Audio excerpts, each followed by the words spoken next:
že instruktážní video pro vyměnění, pro preventivní výměnu dorazu na kladkostroj s řetězem 7,2x21. Nejprve si připravíme dodaný nový doraz, imbus 6 a 2 klíče 10, například takovéto provedení.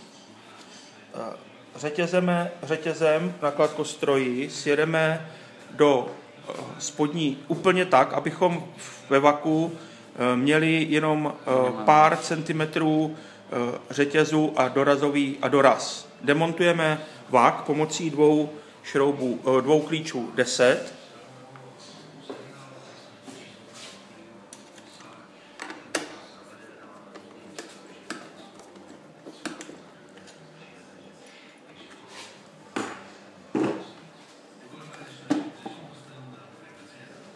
Důležitý je právě to, aby nejprve tady někdy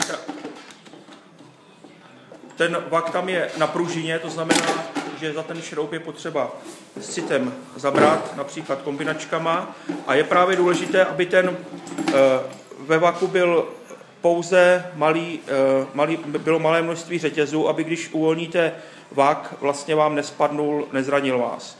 Potom jednoduše pomocí připraveného imbus klíče na druhé straně je matice zajištěna v předlitým otvoru. Doraz demontujete tím, že šroub vyšroubujete, doraz se rozpůlí.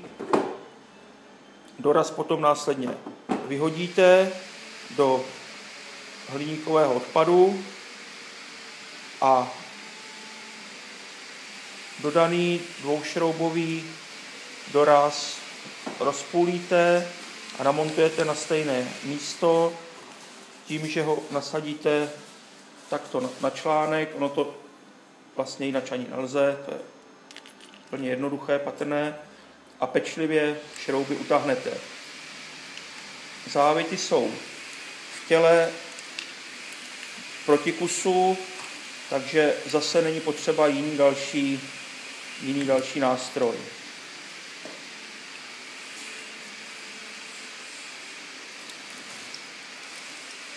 Nejdříve oba šrouby dotáhneme s citem a potom, jak se říká, na fest.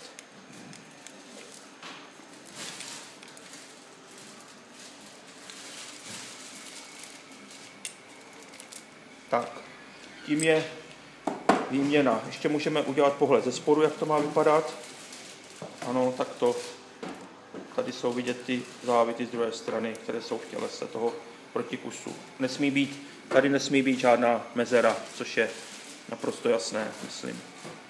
Dobře, tak potom už zbývá jenom zpátky namontovat vak.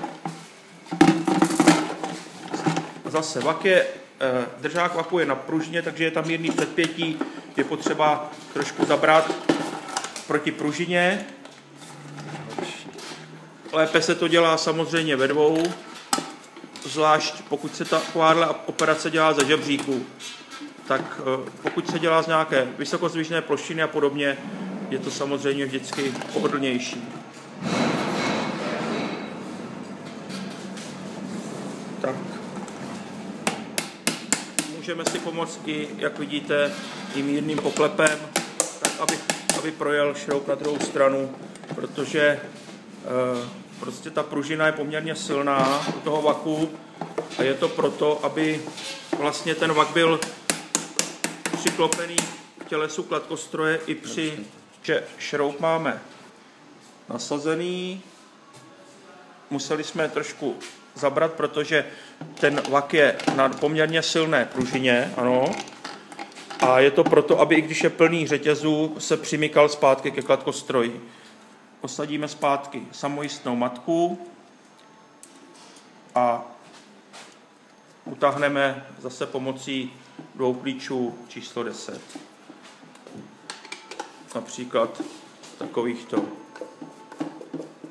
Ale můžou být samozřejmě i stranové, nebo stačí. Tak. Tím je operace dokončena.